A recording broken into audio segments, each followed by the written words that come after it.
Starland is a family entertainment center and Sportsplex in Hanover, Massachusetts. This place has been around for over 50 years, but they made a splashy addition in 2025 with 3 new rides, including a spinning roller coaster. This video will review the park as a whole and explain why it's one of the best options for family fun on the South Shore. Starland opened back in 1968. It started off purely as an outdoor FEC. That's how I experienced the place growing up as a kid. But over the past 15 years, they have radically reshaped the property. In 2013, they boldly added a 100,000 square foot sports complex. This was a brilliant addition for a few reasons. 1, it extended the park's season. They are now open year-round, regardless of the weather conditions. 2, it gives the park consistent income from recreational sports leagues. 3, those coming for sports games may stay for the other games and activities, leading to additional income and audience. On top of that, they have refreshed many of their older attractions. For example, they had go-karts, mini-golf, laser tag, and a rock wall when I was there as a kid, but the versions today have been upgraded with some modern bells and whistles.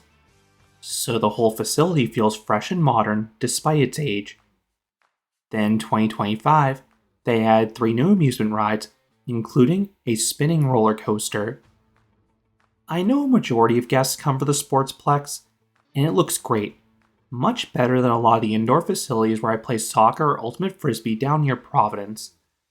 But I haven't actually played there, so the scope of this video will focus on the family entertainment offerings.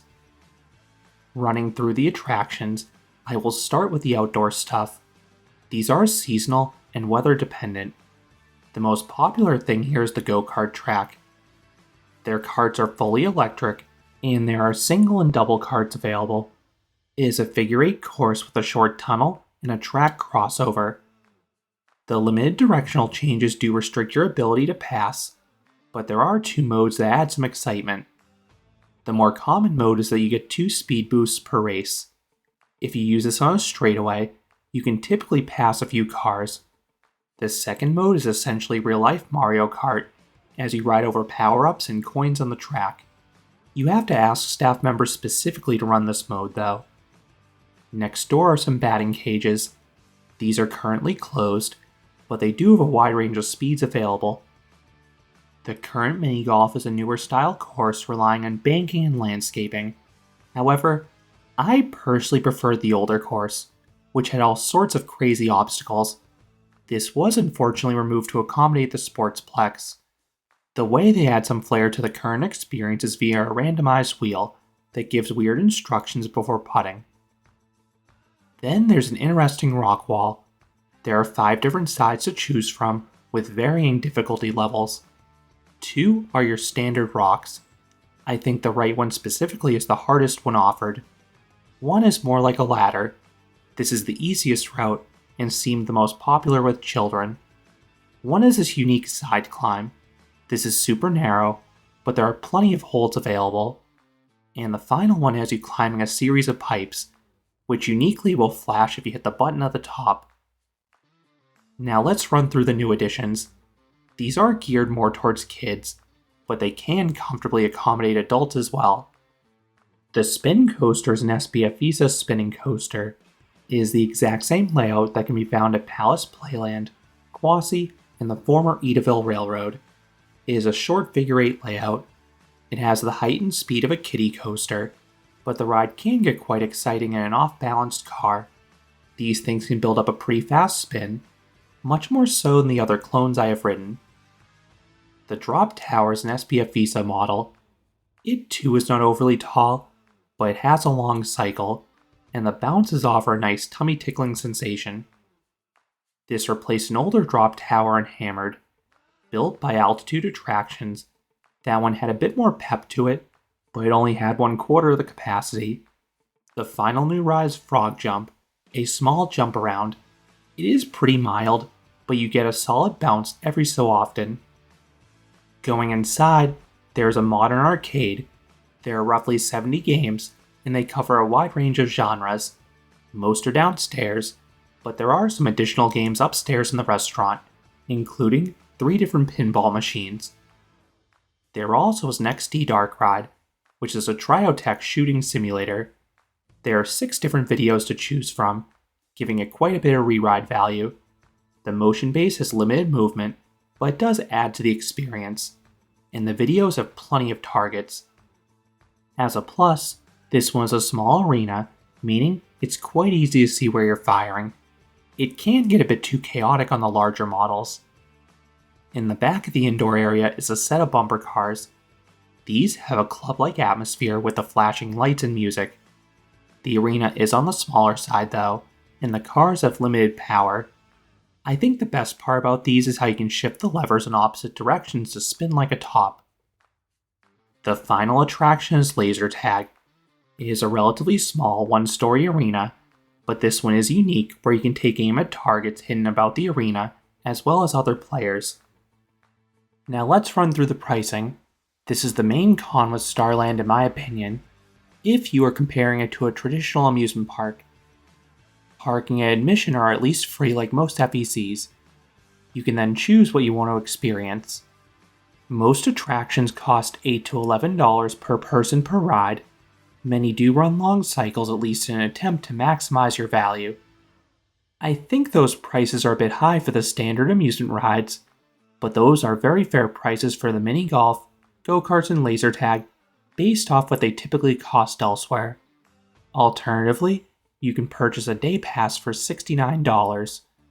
This offers near unlimited access to all the attractions, plus $10 in arcade games. This does cost quite a bit more than most amusement parks, but keep in mind, you are able to experience things that are usually upcharges there. Single rides on go-karts at amusement parks alone can cost $10 to $25, depending upon where you are. Laser tag and mini golf alone can cost the same as well. So it's a reasonable value if you want to do those things again and again. There is also an indoor pass for $35. As a bonus, this includes $5 in arcade games and the outdoor mini golf course. I think this is worth considering if you want to play several rounds of laser tag. Not many places offer an unlimited option for this. Just double check the dates and times this pass is available.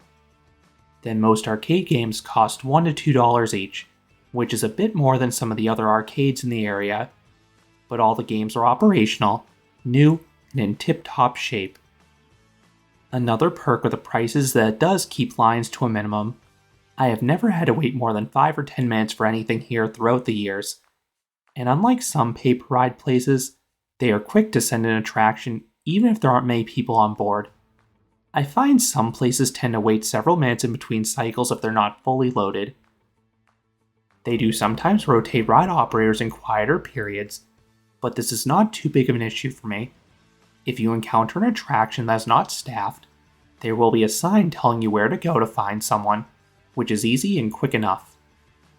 Then there was one instance where a single employee was operating both the bumper cars and laser tag together, so he was running between the two while they were actively running, which is not something you will typically see. The final thing to know is that there were some dining options on site. There's a coffee place, as well as a bar. Both seem quite popular with the parents watching their kids' sporting events. So, do I recommend Starland? It's a nice option if you're in the area and looking for something to do, particularly with kids. It has all your usual FEC offerings, and everything seems modern and well maintained. I do wish the day passes were a bit cheaper, but the prices are in line with what a lot of other FECs charge nowadays. How much time you'll need depends wildly on what you want to do. I think most people spend 2 or 3 hours tops at the fun park, but I could easily see kids with day passes spending at least a half day here, running from attraction to attraction. Now, if you're a coaster enthusiast coming exclusively for the spin coaster credit, you will not need much time here. You probably can buy your ticket and experience the coaster in 15 minutes tops. The bigger question is figuring out how to incorporate this into your trip. This place is 2 to 2.5 hours from both Six Flags New England and Lake Compounce. The closest amusement park by driving distance is Canopy Lake Park. That is 1 hour away, if. And this is a very big if. You do not hit traffic through Boston. But the reality is that Boston traffic is brutal. The drive between the two can easily take 2 to 2.5 hours on a weekday afternoon. If you're flying in or out of Logan Airport, this is actually closer to Starland than any of the region's theme parks, so I'd maybe look into visiting Starland on your travel day. With no traffic, it is just 30 minutes away. This is most common on weekends in the early morning or from the late afternoon onwards. Or you can try pair Starland with the nearby Marshfield Fair when that's in town in mid to late August. This is one of New England's largest fairs. They have a midway from Fiesta shows that usually has some wild pendulum flat rides, plus 1 or 2 roller coasters. Those are my thoughts on Starland, one of the best family activities in the South Shore. What are your thoughts on this place, especially if you've been coming here through all the changes? Let me know down in the comments. If you enjoyed this review, I would appreciate it if you gave this video a like, and you consider subscribing, because there'll be a lot more roller coaster and amusement park videos here at Canopy Coaster. Thanks for watching.